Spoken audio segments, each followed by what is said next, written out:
नमस्कार. भारतीय जनता पार्टी प्रदेश कार्यालयामध्ये आयोजित या पत्रकार परिषदेमध्ये आपल्या सगळ्यांचं स्वागत. या पत्रकार परिषदेला माझे सहकारी भारतीय जनता पार्टीचे प्रदेश प्रवक्ते आदरणीय समीरजी बाकरे देखील उपस्थित आहेत. मी सर्व पत्रकार मित्रांचं मनापासून स्वागत करतो. जनाब संजय राऊत यांनी बिहारमधली एक पोटनिवडणूक जिंकल्यानंतर देशभर पेढे वाटायला सुरुवात केली आहे. संजय राऊतांचा फेमस डायलॉग आहे, पेढे वाटा पेढे. खरं तर शेजारच्या घरामध्ये लेकरू झाल्यानंतर आनंद साजरा करायचा नसतो, परंतु संजय राऊत शेजारच्या घरामध्ये लेकरू झाल्यानंतर आता पेढे वाटायला लागलेत आणि सांगतायत की हा आमचा विजय आहे. संजय राऊत, तुम्ही ज्या काँग्रेसची गुलामी करतायत त्या काँग्रेसचा तिथं पराभव झालाय. तुम्ही ज्या तुम्ही ज्या राजद सोबत आहेत त्यांचा पराभव झालाय आणि प्रशांत किशोर यांचा विजय झालाय. तरी देखील संजय राऊत त्याचं सेलिब्रेशन करतात, काही हरकत नाही. कारण उभाटा गटाला गेल्या 4-5 वर्षामध्ये सेलिब्रेशन करायची संधी मिळाली नाही, कारण सगळ्या निवडणुकामध्ये उभाटा गटाचा पराभव झालाय. आता प्रशांत किशोर यांचा विजय झाल्यामुळं संजय राऊतांना पेढे वाटायची संधी मिळाली. दुसऱ्याच्या घरामध्ये लेकरू झाल्यानंतर हा पेढे वाटण्याचा प्रकार आहे. संजय राऊत, तुम्ही आणि तुमचा पक्ष वांझोटा राहतोय त्याच्याकडे बघा. महाराष्ट्रामध्ये तुमचा पक्ष वांझोटा झालाय. तुम्हाला 0 जागा जिल्हा परिषद आणि पंचायत समितीच्या निवडणुकीमध्ये मिळाल्या. त्याच्याकडे जर लक्ष दिलं असतं तर बिहारचं सेलिब्रेशन तुम्हाला करावं लागलं नसतं. बिहारपेक्षा महाराष्ट्रामध्ये आपल्या पक्षाची काय अवस्था झाली ती बघा. बिहारमध्ये भारतीय जनता पार्टीचा पराभव झालेला नाही. भारतीय जनता पार्टीचा पराभव होत नाही. एकतर भारतीय जनता पार्टी जिंकते किंवा शिकते. आता बिहारमध्ये आम्ही या निवडणुकीच्या पराभवातून शिकू आणि पुन्हा एकदा पुढच्या निवडणुकीच्या तयारीला लागू. परंतु ज्या पद्धतीनं इंडी आघाडी, संजय राऊत आणि राहुल गांधींचे लोक सेलिब्रेट करतायत, मला एक कळत नाही. बिहारमध्ये तुमच्या इंडी आघाडीचा पूर्णपणे पराभव झाला, त्या एका पोटनिवडणुकीमध्ये पूर्णपणे पराभव झाला. तरीही सेलिब्रेशन करायचं असेल तर संजय राऊत, इंडी आघाडी आणि राहुल गांधींना मनापासून शुभेच्छा आहेत.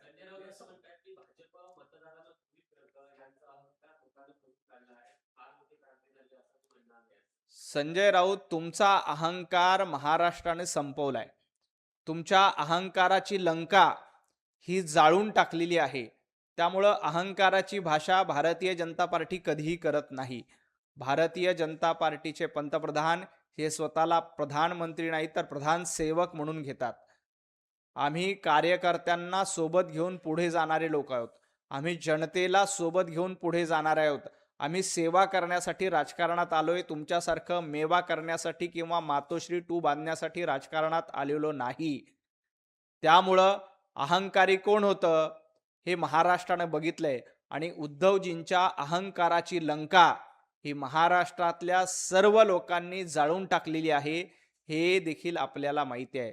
त्यामुळं संजय राऊत, आपली जळालेली, राग झालेली लंका आणि त्या पक्षाची अवस्था बघा आणि मग भारतीय जनता पार्टीवर टीका करा. त्यांचं असं म्हणणं आहे की जे निकाल लागले बाय इलेक्शनचे पराभव झाला त्यातून लोकांचा कल स्पष्टपणे दिसतोय आणि मोदी आणि भाजपची लोकप्रियता ही खाली घसरली हे यातून स्पष्ट होतं. हेच पॅरामीटर लावायचं असेल की एका निवडणुकीच्या पराभवामुळे नरेंद्र मोदीजींचा पराभव झाला, नरेंद्र मोदीजींना लोक स्वीकारत नाहीत, भारतीय जनता पार्टीला लोक स्वीकारत नाही, हे पॅरामीटर जर का संजय राऊत लावायचं असेल तर गुजरातच्या पोटनिवडणुकीत भारतीय जनता पार्टीचा विजय झालाय.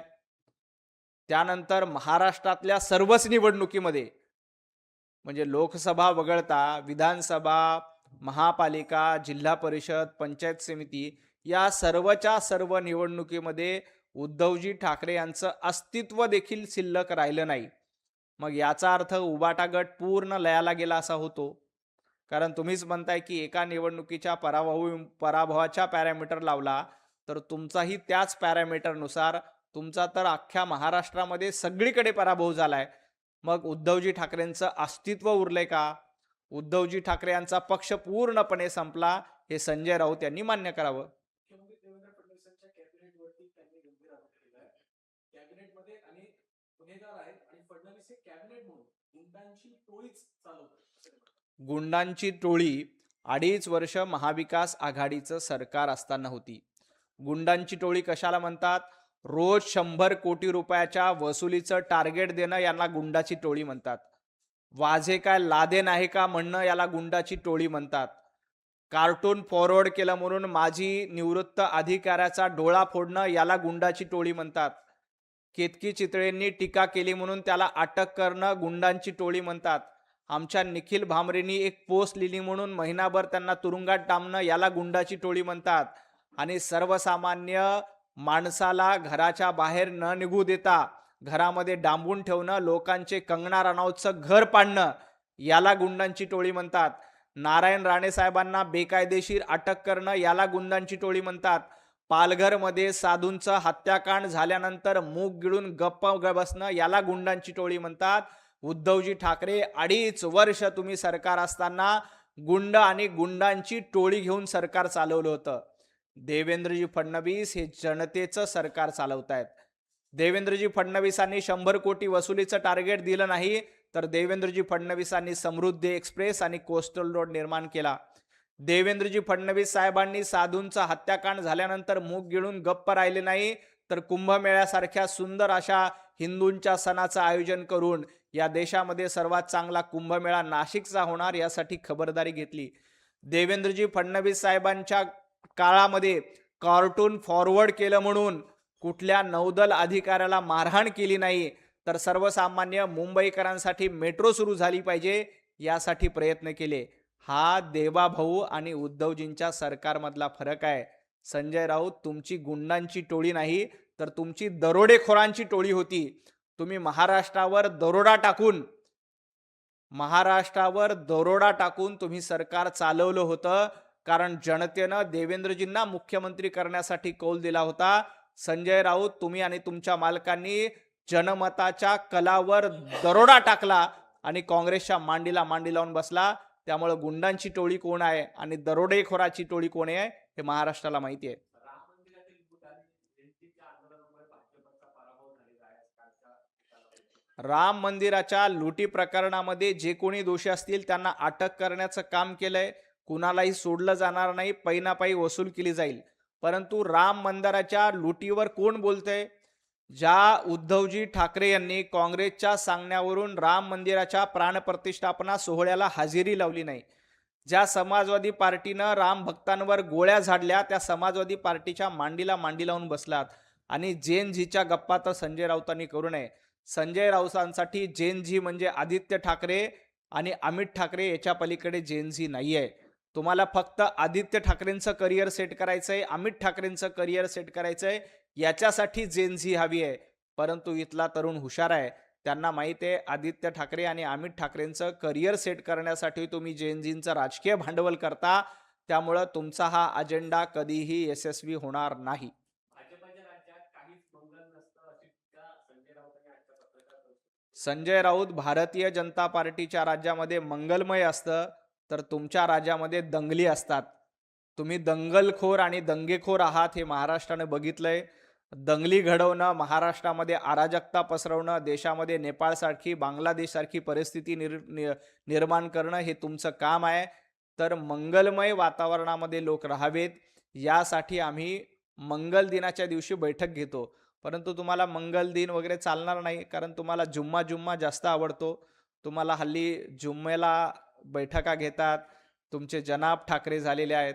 तुम्हाला अजान स्पर्धा जास्त आवडते, त्यामुळं मंगळवार तुम्हाला आवडणार नाही, मंगल दिन आवडणार नाही. जुम्मा तुमचा आवडता आहे.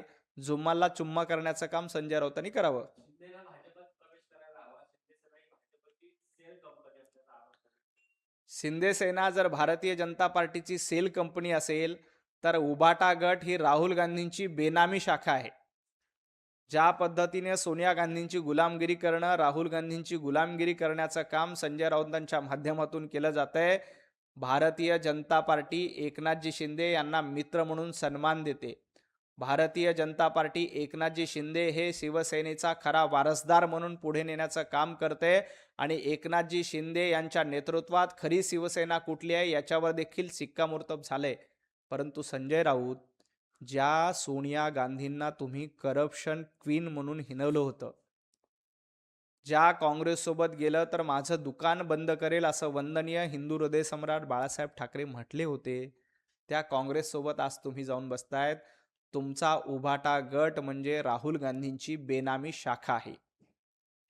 रोहित पवार यांनी टीका जी आहे ती भाजपवर केली आहे. त्याचं म्हणणं आहे की निवडणूक आयोग एसआयआर साठी यंत्रणा राबवतोय. तर भाजप एक वेगळी यंत्रणा का राबवतोय? त्यांना काही ठराविक नावं जी आहेत ती वगळायची आहेत का? असं त्यांनी म्हटलं. विधानसभेच्या निवडणुकीमध्ये रोहित पवार हे काठावर पास झाले होते. आता ते अभ्यासक्रमात देखील काठावर पास झालेत का असा माझा सवाल आहे. रोहित पवार ज्या पद्धतीनं SIRची प्रक्रिया सुरू आहे त्या प्रक्रियेवर तुम्ही शंका घेतायत. जरा अभ्यास करा, निवडणूक आयोगाला जाऊन भेटा. प्रत्येक राजकीय पक्षाला अधिकार दिलेला आहे की आपण SIR मध्ये आपला BLA2 नेमू शकता. प्रत्येक राजकीय पक्षाचा प्रतिनिधी, मग तो काँग्रेस असेल, उबाटा गट असेल, शरद पवार साहेबांचा गट असेल किंवा वंचित आघाडी असेल, प्रत्येक पक्षाला आपला BLA2 नेमता येतो आणि त्याच्या माध्यमातून SIRची प्रक्रिया पूर्णपणे पार करता येते. आता रोहित पवारांकडे माणसंच उरलेली नाहीत, कारण ते त्यांच्या मतदारसंघात काठावर पास झालेत. त्यामुळे त्यांच्या मतदारसंघात ना बूथ प्रमुख आहेत, ना पन्ना प्रमुख आहेत, ना BLA2 आहेत. त्यामुळं त्यांची आता तिळपापड होते. परंतु काही काळजी करू नका. भारतीय जनता पार्टी अतिशय पारदर्शकपणे SIRची प्रक्रिया, कायदेशीर प्रक्रिया पाडते. त्यासाठी निवडणूक आयोगाने प्रत्येक पक्षाला प्रतिनिधी नेमण्याचा अधिकार दिला आहे. त्याचा वापर करून भारतीय जनता पार्टी SIRची प्रक्रिया पूर्ण करते. रोहित पवार, तुमच्याकडे जर माणसंच शिल्लक नसतील तर तुम्ही काँग्रेसकडनं काही माणसं भाड्याने घ्या. आता काँग्रेसमध्ये फार लोक काय राहिलेले नाहीत, तरी देखील रोहित पवार येणाऱ्या काळात काँग्रेसमध्ये जाणार आहेत. त्यामुळे त्यांनी काँग्रेसने काही माणसं भाड्याने घ्यावेत आणि आपल्या मतदारसंघातली तरी SIRची प्रक्रिया आपली माणसं देऊन पूर्ण करावी. आज सुप्रीम कोर्टामध्ये शिवसेना कोणाची या संदर्भात जो 4 वर्षापासूनचा खटला आहे त्याची सुनावणी आहे. संजय राऊतांनी अपेक्षा व्यक्त केली की आज तरी या सगळ्या संदर्भात निकाल लागेल आणि न्याय मिळेल. शिवसेना कुणाची याचा निकाल जनतेच्या कोर्टामध्ये लागलाय. शिवसेना ही एकनाथजी शिंदे यांची आहे. हे महाराष्ट्रातल्या जनतेनं विधानसभेच्या निवडणुकीला, लोकसभेच्या निवडणुकीला आणि महापालिकेच्या निवडणुकीला सांगितलंय. त्यामुळं खरी शिवसेना ही एकनाथजी शिंदेंचीच आहे हे जनतेच्या कोर्टामध्ये स्पष्ट झाले.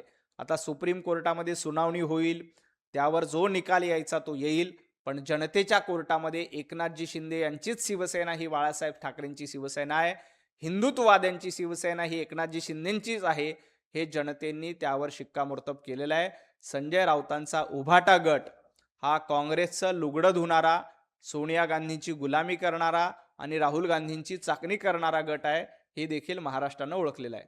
मुंबई पोलिसांमधला एक घोटाळा आहे, उघडकीस आलेला आहे. बनावट पोलीस बनवून वेतन आहे ते घेतलेलं आहे. जवळपास 6,50,00,000 सध्या रक्कम आहे. या सगळ्या संदर्भ जो आहे ते 2019 आणि 20च्या काळामध्ये सगळा प्रकार समोर आलेला आहे. नाही, अतिशय गंभीर प्रकार आहे की अशा पद्धतीनं बनावट पोलीसगिरी करून 2019 आणि 2020 काळामध्ये जर का अशी लूट केली असेल तर या प्रकरणात महाराष्ट्राचे मुख्यमंत्री देवेंद्रजी फडणवीस अतिशय गांभीर्यानं कारवाई करतील. जो कोणी या प्रकरणामध्ये दोषी असेल त्याला शिक्षा होईल, कोणालाही सोडलं जाणार नाही. बीड मधला कायदा सुव्यवस्थेबाबतचा प्रश्न विचारला असता म्हणजे मुंडे यांनी हा प्रश्न जो आहे थांबवला. असा एक व्हिडिओ जो आहे तो काँग्रेसने आता ट्विट केला. काँग्रेस म्हणते की सुनेत्रा पवार किती दिवस गुंगी गुडिया म्हणून काम करणार. गुंगी गुडिया कोण होतं हे UPAचं सरकार असताना बघितलंय. त्यामुळं काँग्रेसने इतरांवर टीका करू नये. सुनेत्राताई पवार हे महाराष्ट्राचं नेतृत्व करण्यासाठी, पक्ष चालवण्यासाठी सक्षम आहेत. गुंगी गुडिया म्हणून कुणाला हिनवत जात होतं याचं आत्मपरीक्षक काँग्रेसने करावं. काँग्रेसचं UPAचं सरकार असताना 10 वर्षाच्या काळात मौनी बाबा म्हणून कोण काम केलं? कोणी सोनिया गांधींच्या नेतृत्वामध्ये पंतप्रधानपद असताना देखील सोनिया गांधी सांगतील तेच. राहुल गांधींनी तर कायदा संसदेमध्ये फाडून टाकला होता. अशा पद्धतीची अवस्था त्यावेळेला UPAच्या काळामध्ये होती. त्यामुळे गुंगी गुडिया कोण आहे याचं आत्मपरीक्षण हर्षवर्धन सपकाळ आणि काँग्रेसच्या लोकांनी करावं. राज्यामध्ये दोन्ही उपमुख्यमंत्री जे आहेत ते मराठा आहेत. त्यामुळे एक उपमुख्यमंत्री ओबीसी असलाच पाहिजे. आमच्यावर अन्याय होतोय असं वडेट्टीवार. विजय वडेट्टीवार, तुम्हाला OBCचं काहीही देणं घेणं नाही. उलट महाविकास आघाडीचं सरकार असताना OBCचं राजकीय आरक्षण घालवणारे तुम्ही होतात. आज देवेंद्रजी फडणवीस हे ओबीसींचं प्रतिनिधित्व करतात, महाराष्ट्राचं प्रतिनिधित्व करतात आणि भारतीय जनता पार्टीचा DNAच ओबीसीचा आहे. त्यामुळे अशा पद्धतीची काहीतरी वेगळी मागणी करून काही अर्थ त्याला उरत नाही आहे. ओबीसीचे गुन्हेगार कोण असतील तर काँग्रेस पक्ष आहे. कारण काँग्रेसचं सरकार असताना, महाविकास आघाडीचं सरकार असताना ओबीसीचं राजकीय आरक्षण संपवण्याचा घाट विजय वडेट्टीवार यांनी केला होता. आज आमचे चंद्रशेखर बावनकुळे साहेब असतील, पंकजाताई मुंडे असतील, छगन भुजबळ साहेब असतील, अतुल सावे असतील, असे जयकुमार गोरे असतील, अनेक ओबीसीचे मंत्री महाराष्ट्राच्या मंत्रिमंडळामध्ये आहेत, जेवढे काँग्रेसच्या काळात देखील कधी नव्हते. हे विजय वडेट्टीवार यांनी एकदा बघितलं पाहिजे. रामभाऊ माळी या या ठिकाणी एकनाथ शिंदेच्या नगरसेवकांना आज प्रशिक्षण आहे दिलं जाणार आहे. त्यामुळे टीका देखील आहे ती व्हायला सुरुवात झालेली आहे की एकनाथ शिंदेने थेट भाजपमध्ये विलीन व्हावं. नाही, एकनाथ शिंदे यांचं पक्ष म्हणून स्वतंत्र अस्तित्व आहे. उलट संजय राऊत हे काँग्रेसमध्ये स्वतःला विसर्जित करून घेत आहेत. खरं तर आवश्यकता असेल तर संजय राऊत आणि त्यांच्या पक्षाला सुद्धा रामभाऊ माळगीमध्ये प्रशिक्षण दिलं जाईल. रामभाऊ माळगी ही काय राजकीय संस्था नाही आहे. वेगवेगळ्या क्षेत्रातल्या लोकांना प्रशिक्षण देण्याचं काम रामभाऊ माळगी प्रबोधिनीमध्ये केले जातं. त्यामुळं उद्या जर का उभाटा गटालाही प्रशिक्षणाची गरज असेल, आणि आहेच, कारण ना उद्धवजींना पक्ष सांभाळता येतोय, ना आदित्य ठाकरेंना पक्ष सांभाळता येतोय, ना संजय राऊतांना पक्ष सांभाळता येतो. त्यांना आवश्यकता असेल तर रामभाऊ माळगीमध्ये उभाटा गटाला देखील प्रशिक्षण दिलं जाईल. शेवटचा प्रश्न, बिहार पोटनिवडणुकीच्या पराभवानंतर भाजपचं नाक कापलं गेलंय. प्रत्येक गोष्टीला डेडलाईन असते आणि भाजपची डेडलाईन जवळ आली असं रोहित पवार म्हणाले. रोहित पवार, तुमची डेडलाईन जवळ आलेली आहे. तुम्ही काठावर विधानसभेच्या निवडणुकीला पास झालात. त्यामुळं जे काठावर पास झालेत, जे ढकल पास झालेत, त्यांनी मेरिटमध्ये येणाऱ्या विद्यार्थ्यांवर टीका करू नये.